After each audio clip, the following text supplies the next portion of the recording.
Hello, and welcome back to the Spontaneous Mutation podcast. My name is Halley, LOL, and you're listening to Love Is, which was a big anthem I wanted to write about universal love, about all the different kinds of love that we get to experience in our life. I wrote it for the younger generation in my life because I wanted them to have something other than our typical love songs, which are, always like, you left me, I'm hurting so bad, you want me but you can't have me, whatever. I thought I would try to contribute a different kind of narrative about these relationships that we have that maybe we don't think a lot about, but are actually, when we add them all together, become really important parts of who we are. So I've always been a big reader, and I went down to my local library a lot as a kid, and I was recently reminiscing about my childhood librarian. Her name was Mrs. Wood. I loved her. She had this deep, raspy smoker's voice, and the smell of her perfume and cigarette smoke was very distinct. She wore bright red lipstick, and she had a floral muumuus that she wore. She had these bangles that she wore on her wrists and lots of big rings. And she would give us Necco wafers. And, I didn't really like Necco wafers, but I liked Mrs. Wood. And so I think I really just liked the exchange of receiving something from her. And, I'd pop those bad boys in my mouth, and it was what it was. So why am I talking about this? I think sometimes when hard things happen to you, especially as a child, it can be easy to look back and just kind of fixate on the really bad stuff. That's kind of how our brains work. And one of the ways I knew that I was turning a corner and healing was that I was looking back on my childhood and realizing it was extremely colorful and full of all kinds of amazing people. I had to match today's guest up with this song because after interviewing David Roche, I just felt such joy. David is somebody who has this whole humaning thing down pretty dang well. David Roche is an inspirational humorist and motivational speaker. In addition to appearing internationally as a guest speaker and headliner, he's been in multiple films and documentaries. In 2022, he was awarded the Order of Canada for his contributions to the field of disability art. His first book, The Church of 80% Sincerity, is based on his signature one-man show of the same title. This book is a delight, and lucky for us, he has generously and hilariously shared so much of what he's learned along the way. And you can find it in his recently published book, Standing at the Back Door of Happiness and How I Unlocked It. Okay. Now it's time to meet the man himself, David Roche. David Roche, welcome to the Spontaneous Mutation podcast. Hi, thank you. Glad to be here. Thank you for inviting me. Yeah, my pleasure. I wanted to start, would you just give us an introduction to yourself and your work? At this point, your bio is so long, I want to hear what stands out to you. Okay, yeah, it is long because I'm 80 years old. And there's a lot to remember. I was born with a slight discoloration on my left eyelid that the attending physician said would go away in a few days. But this is many more than a few days, and it's grown. It's not inside my brain, thank goodness. It's down here in my throat, and it's inside too. My parents did not know what to do. Neither did any of the medical people in the area around Chicago where I grew up. So I went to the Mayo Clinic at age 1 year, and there they cut off my lower lip, and they gave me heavy radiation. And the radiation, that in those days, radiation was a miracle cure, and it was used not in such a good way, because what they did to me was it was neither measured nor targeted. They just went, wah. And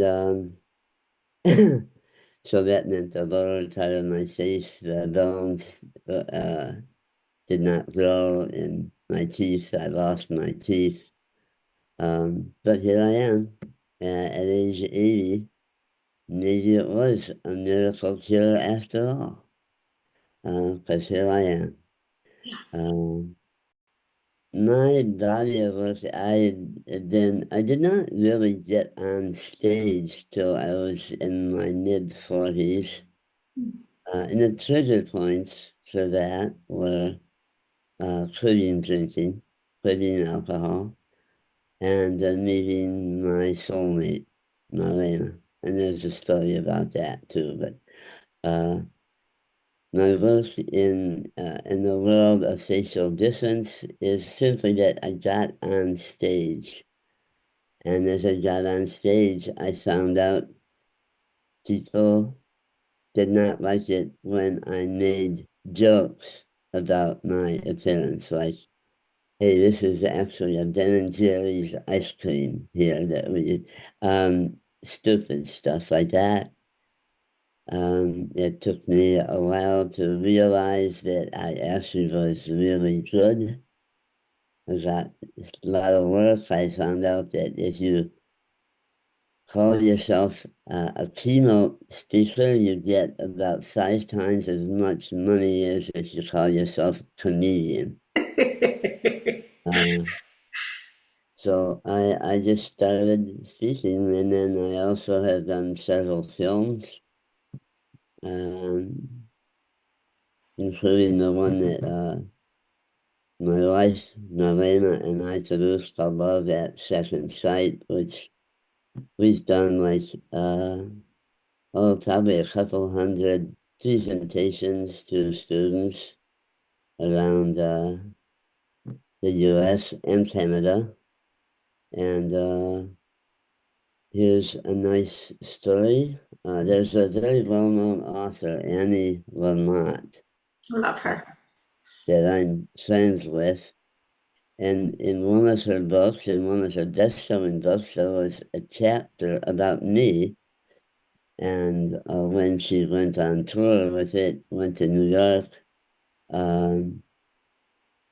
she read that chapter when she was in a bookstore doing her book tour, and there was an editor from Penguin, New York, who was there and who liked her story about me and called me and asked if I would turn my show, titled The Church of 80% Sincerity, into a book.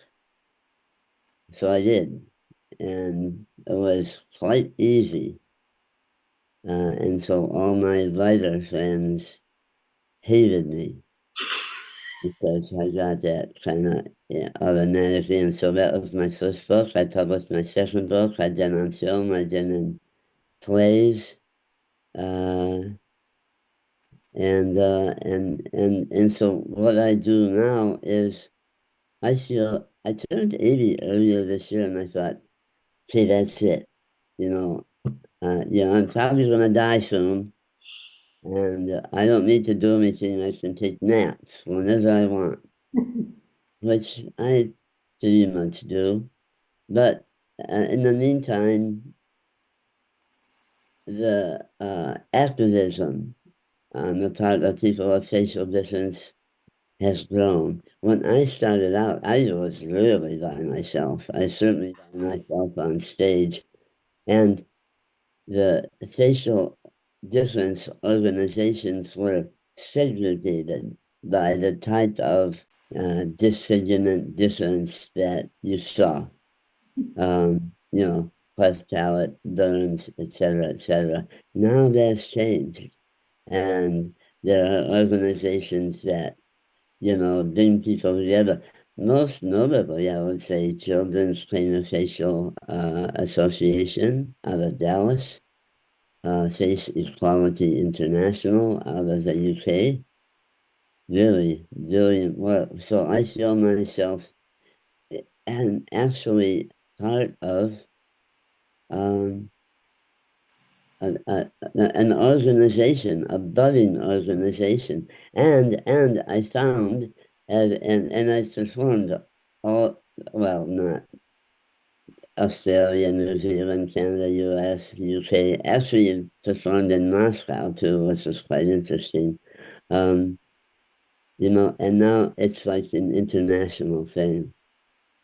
Um, and there's rising activism. So I am part of that, with a lot of connections with children's pain, with the organizations that I just mentioned, and with the faith activism cohort that was inspired by Sarah Passover. Um, and of course, luckily there's one other person in that gathering that's my age. Otherwise, I feel like a cranky old man, Yeah, all these young people. And young to me is anything like under 60. Those are the young kids. Um, I do other work. I live, you can see out the window. Every window in our house, you look out and you see 100-foot tall red cedars. I live in the rainforest on the coast of British Columbia. I did live in and around Chicago for a while, but then I followed the hippie trail to San Francisco. Oh, I did that too. Lived there for 25 years, yeah. Lived in the Mission, lived in the Richmond, lived in Noe Valley, lived in the Castro, as active in the gay community. I lived with 3 gay men, and that was during the AIDS epidemic too. A lot going on. So I'm kind of starting to dabble now as things pop into my mind. But is that raise any questions for you? Well, it does. It does. Because I lived in San Francisco and I just really connect with what you're saying because the queer community has been very good to me. And especially out there, there was a degree of anonymity almost because so many people are attracted to that space, because they're coming from a place where they didn't feel like they belonged either, right? And so there's some Oh beautiful yeah. communities of found family. Did you find that for yourself when you went out there? In many ways, yeah, especially because I lived with 3 gay men who were on the forefront of gay activism, yeah, which was really just starting. And I know, there's New York, and yeah, it's all supposed to be New York, New York. Well, it was San Francisco, in my opinion, in terms of what happened there. And I lived for many years with the first manager of the AIDS office in San Francisco. He's a wonderful person. And so I got to see things like when AIDS came, the things that you're talking about really blossomed. For example, it was the AIDS fighting community who really nurtured hospice and helped hospice to grow. The lesbian community, there had been some antagonism between gays and lesbians. No more. That was healed, and lesbians stepped forward and helped the deal. And the gay activists uh, really pressured the government to give out AZT and other drugs that were just being tested. And they said, no testing, goddammit. We have people dying, so bring it out.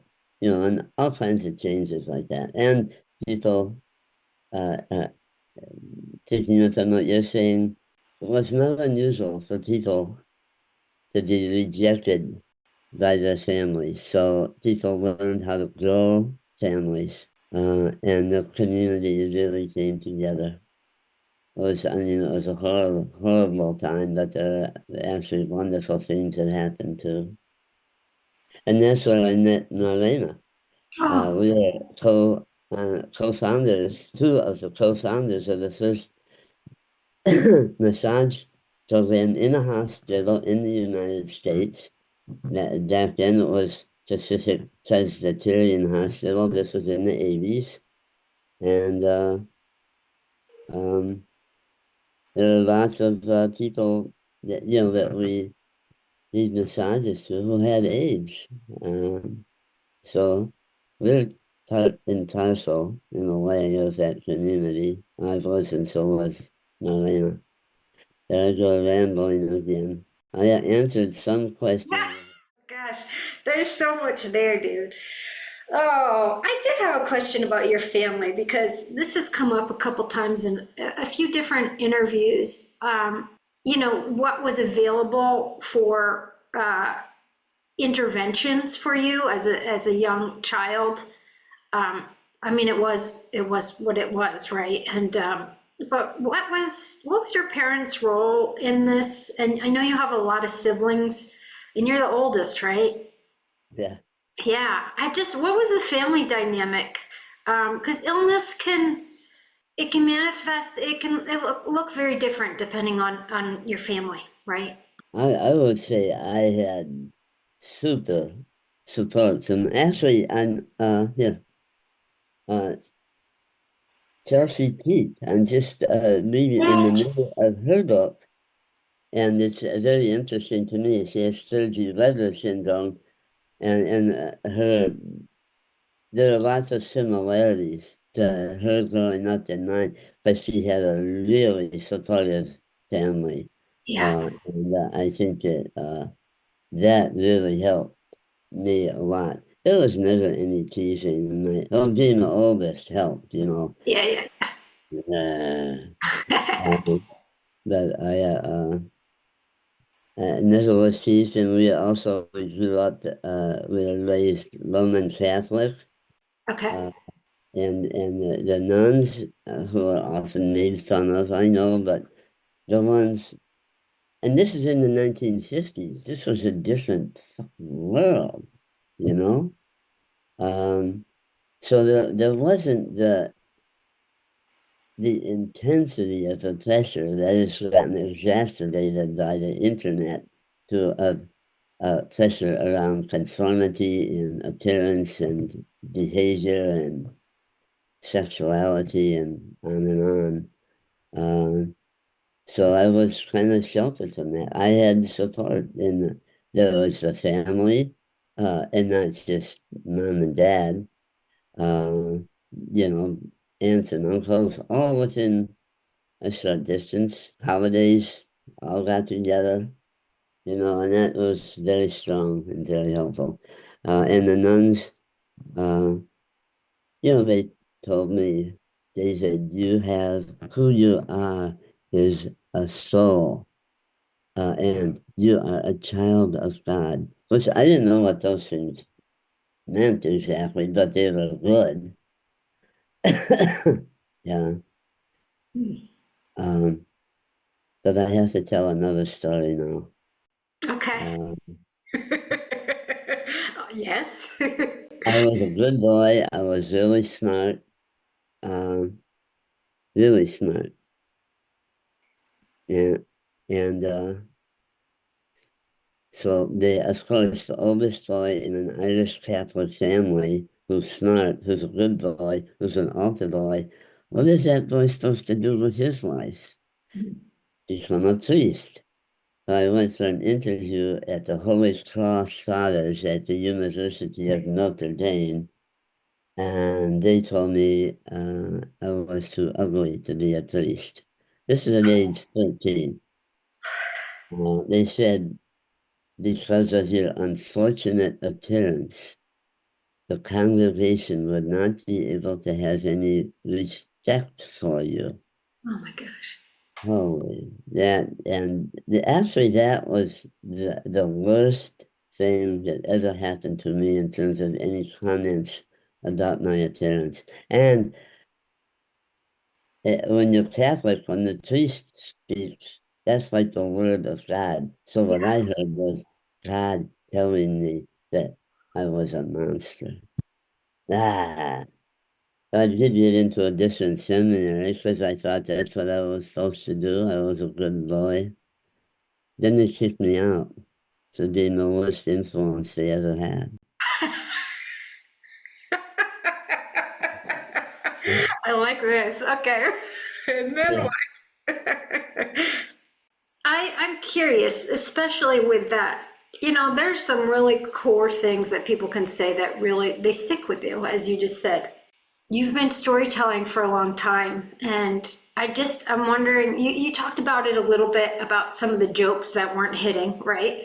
Um, in your comedy, but how has your storytelling shifted over the years? What are some beliefs that maybe seemed like immovable that have shifted just because time has shifted and the way we look at facial differences shifted, or something else, or maybe meeting your soulmate? I just tell stories about my life, and I'm just naturally funny. That's another thing I learned from being in an Irish Catholic family. You learn to be funny. You learn to be a good communicator. And especially in a large family, there's competition to be funny, you know. Yeah, yeah, yeah, yeah. But people would tell me that I was really good, and I thought, well, they're just being nice to the little disfigured guy. But uh, they weren't.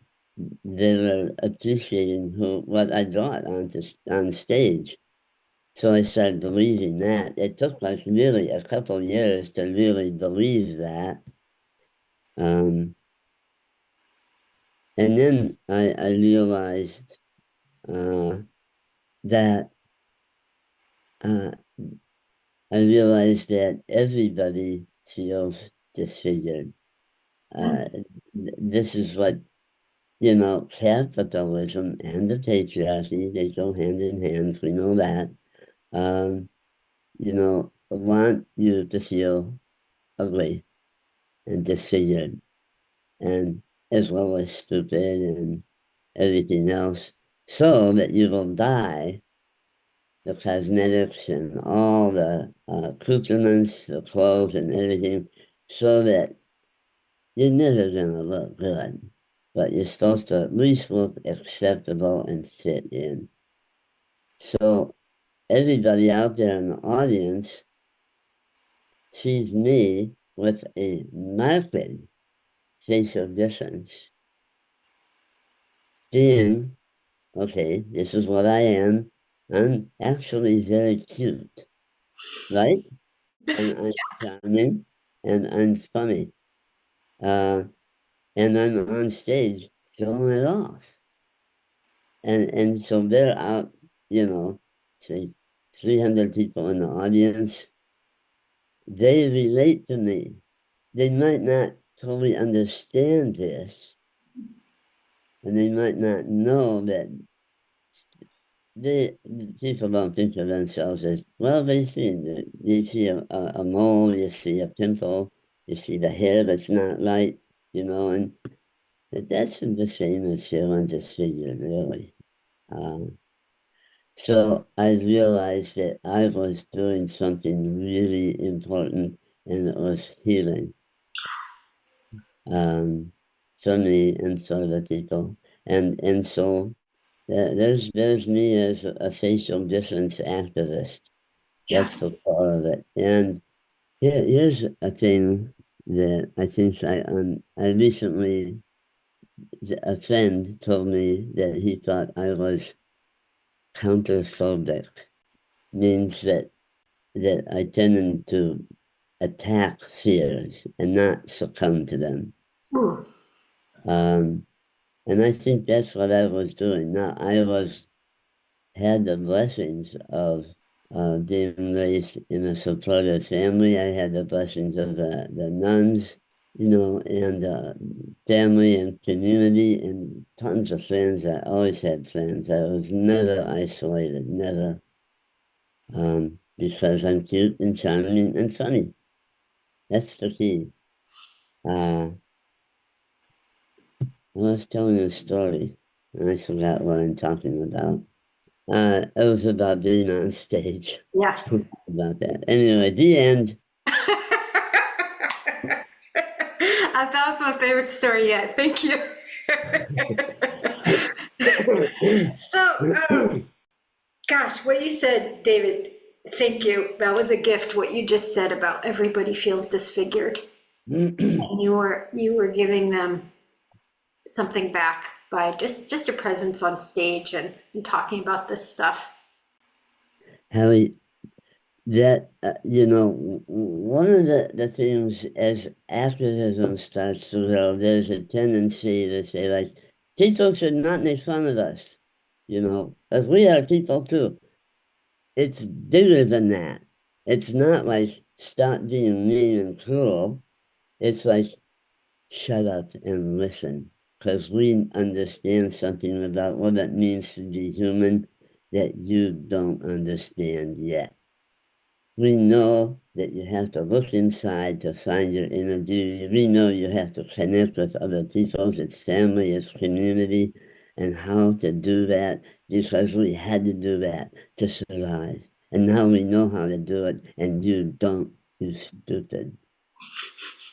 And I feel like, yeah, you listen to us, Exactly. listen, because we know stuff that you don't know.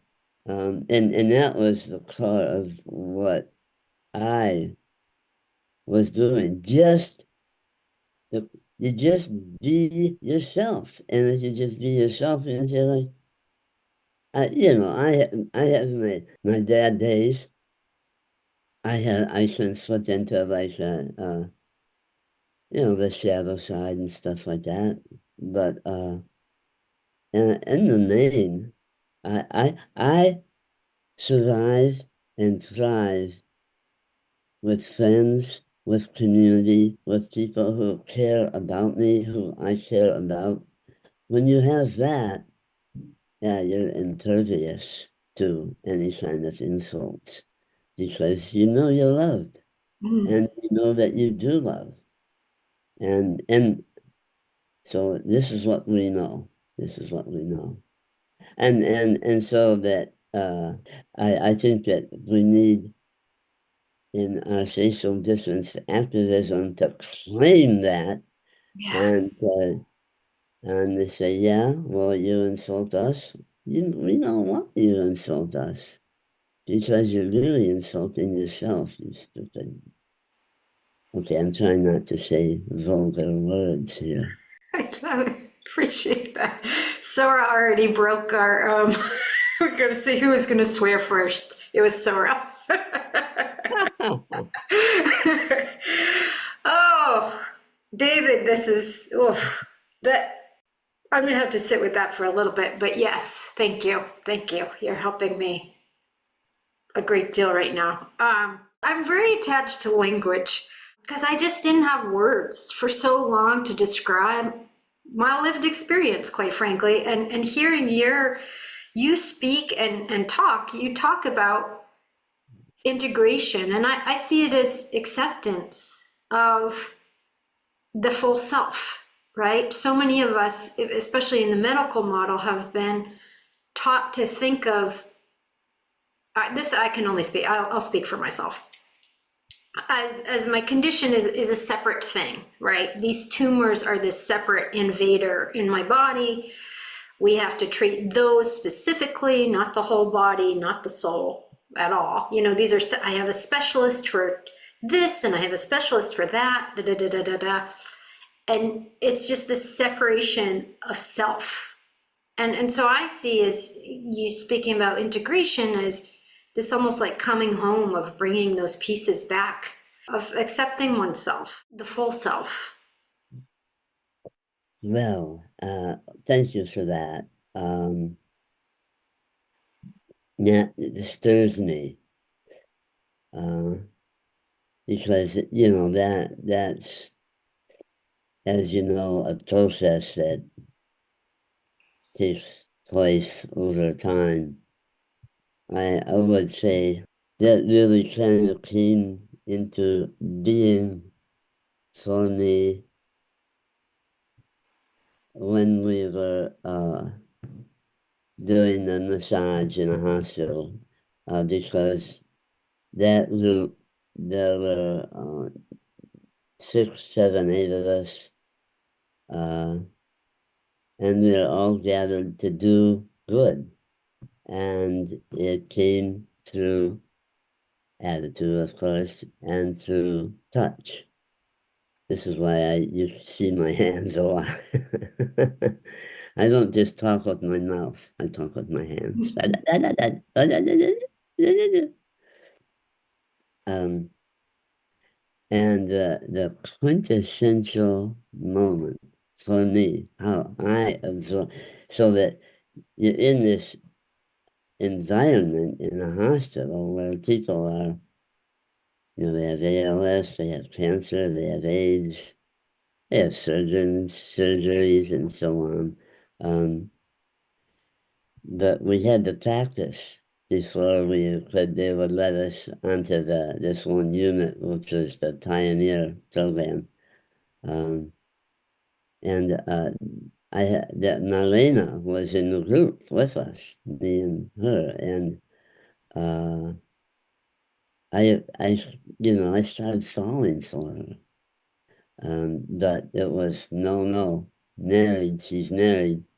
But there's a moment when I was lying on a table and she was practicing doing something as if I were a patient. We had to pretend IVs and the bandages and stuff like that because we had to be careful. And she touched my face. I'm 40 years old. Nobody ever touched my face. Nobody. And she's touching it, and it's like, zong. Oh my God. And when it took a moment of integration, that was it. Because it was just like, wasn't just touch, it went totally through me. And I guess I don't know how this happened, but it was integration. It was, and it was love, and it was lust. Okay, too. Yes, we know that. Boy, um, I fell in love with Marlena. She fell in love with me, and at first was, oh no, no, no, but then it was, oh yeah, oh yeah. Um, I never felt guilty at all. I just felt totally right to, get together as lovers and as soulmates. And that, it took a while for her to get divorced, but she did. And interestingly, I said, you should leave, Larry, and come on, live with me. And she said, no, I have to get a divorce and I'm going to do it in the right way. And she did. So I could see that, well, all right, if we get together, she's going to treat me like that too, if we ever have difficulty. Anyway, there was integration in there.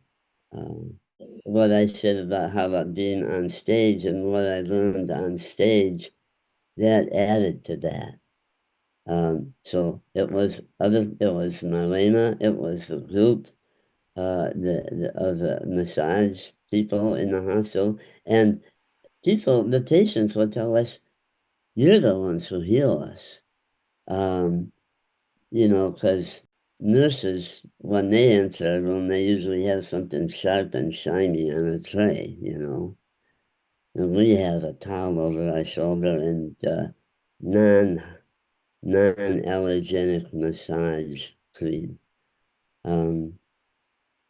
Is this making sense? It is making sense, and You just touched upon something, David, that I had not even thought about with these interviews, but which is something that's quite personal for me that's coming up, which is which is touch.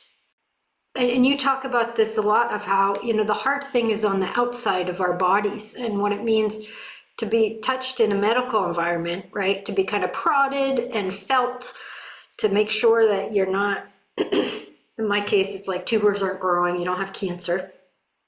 And, but what it means to let other people touch you. And that we are a little, many of us are very scared of that.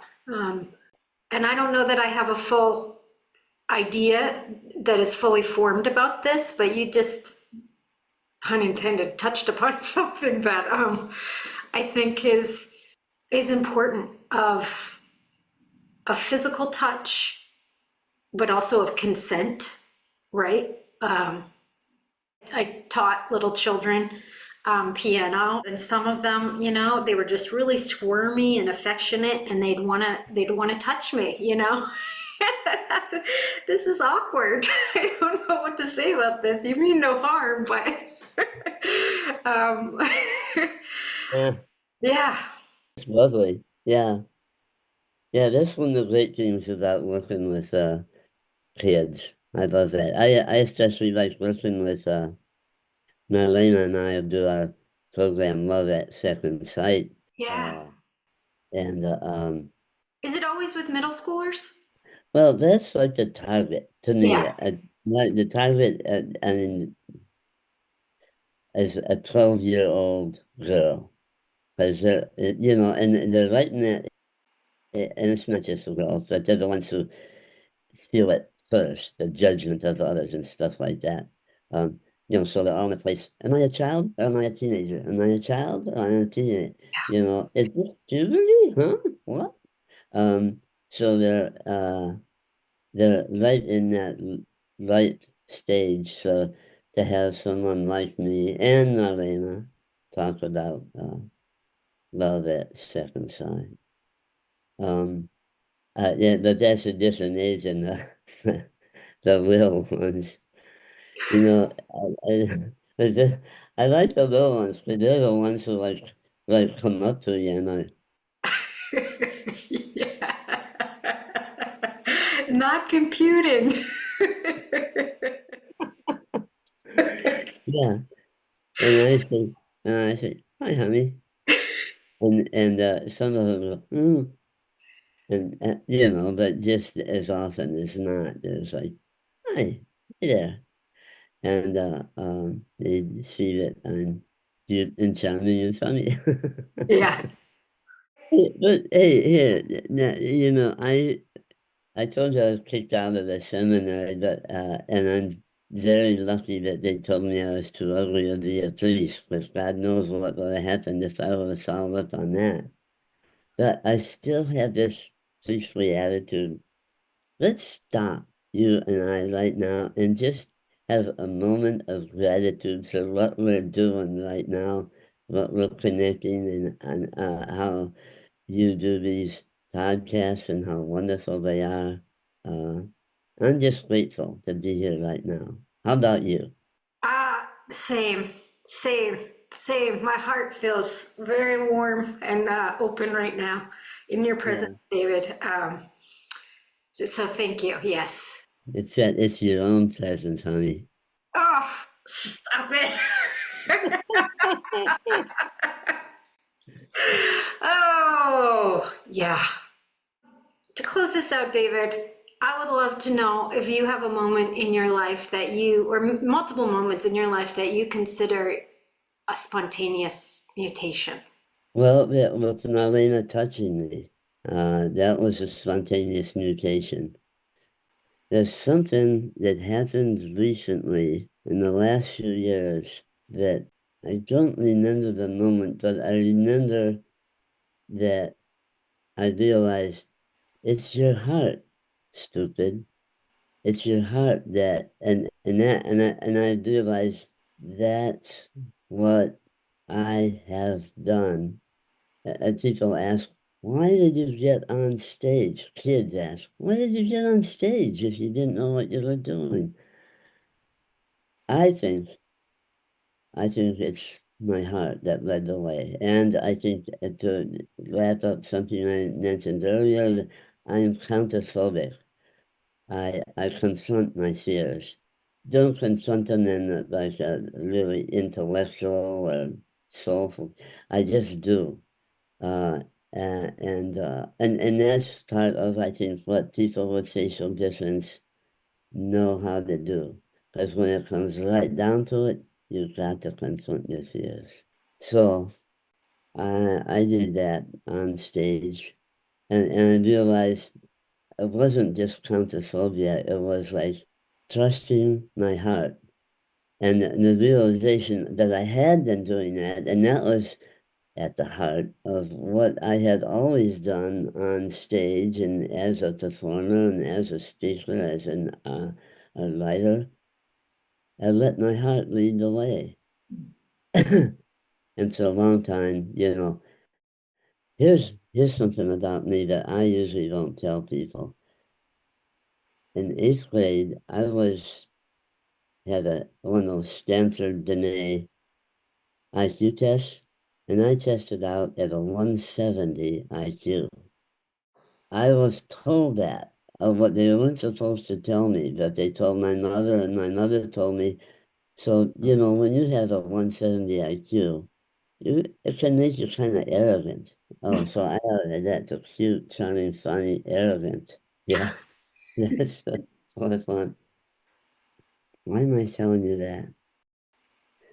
Oh, because that put me into the intellectual world.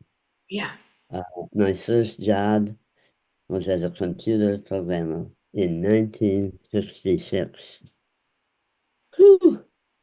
I wrote in machine language, and then there was COBOL. I hated every second of it. But because I had a 170 IQ and I tested, I can take any test and I do real good on it. Oh, you should be a computer programmer. And I made more money than my dad ever made in his whole life. So of course I do that, but I hated every nanosecond of it. Every nanosecond. Okay. Funny. We all ate dinner together, and we'd often play games. And one of the things that we did, my father, yeah, he was a sports writer part-time for the local Catholic newspaper. And he also was a public speaker. He would speak at high school letter awards days and stuff like that. And so he tried to get us to speak. And I remember he'd say things like, Kevin, stand up, okay? I want a 3-minute speech from you on what it's like to live inside a ping pong ball. And so we all laughed. But Kevin, he did it, Well, he didn't do it that good, but, Did it? like, so like, there's the incentive to be funny. Yeah. Yeah. Okay, I'm rambling again.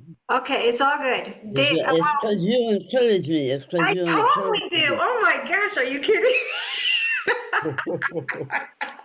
I'm like, what is it gonna say next? I'm here for it. Okay, David. You caused the spontaneous mutations. You're doing that. It's I your know. fault. I do. I love it. I love every moment of it. Okay.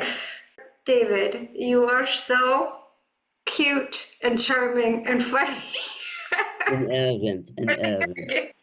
And maybe a little bit smart. Maybe a little bit. Um, it is a pleasure. It's been a pleasure to speak with you today. Thank you for coming on the podcast. This was wonderful. It's been a lot of fun, hasn't it? This Yeah. is how I survive. Thank you so much for tuning in. That was David Roche making me laugh so hard. I'm going to put in the show notes links to David's 2 books, as well as the link so you can watch the full video of his program that he does with his wife Marlena called Love at Second Sight. I'm going to leave you with more of David's words from an op-ed he wrote in the Canadian paper The Globe and Mail. There is a more powerful, deep, and real metaphor of the scarred face. It can signify growth and healing. The artistic metaphor of disfigurement can be one not of fear, but of personal integration.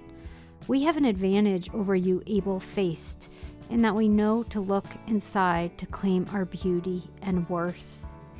Those who believe they can or must present a flawless image are in reality the disfigured ones. To deny one's own insecurities and vulnerabilities by pushing them off into the disabled is a personal failure. To pander to such a fear by crude and lazy manipulation of images of disability is a failure of artistic vision. The metaphor of disfigurement is best defined by those who live it. I'm a fool to try to measure this for you, but I'm a human, and that's why we do try to